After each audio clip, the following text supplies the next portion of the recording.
Sir 1 second sir నా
మొన్న నేను ఉండి నియోజకవర్గంలో నామినేషన్ తెలుగుదేశం పార్టీ తరఫున ఎమ్మెల్యేగా ఫైల్ చేసిన అనంతరం నిన్న మధ్యాహ్నం బయలుదేరి స్వామివారి దర్శనానికి స్వామివారి ఆశీర్వచనం తీసుకోవడం కోసం ఇక్కడికి వచ్చి ఈరోజు ఉదయం అర్చన సేవలో గతంలో పాలక మండలి సభ్యులు రమణ గారితో కలిసి దర్శనం చేసుకోవటం అయింది.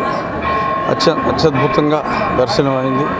చంద్రబాబు నాయుడు గారు జూన్ మొదటి వారంలో ఈ రాష్ట్రానికి ముఖ్యమంత్రి కావాలని, ప్రజల కష్టాల నుంచి బయటపడాలని మనస్ఫూర్తిగా కోరుకున్నాను.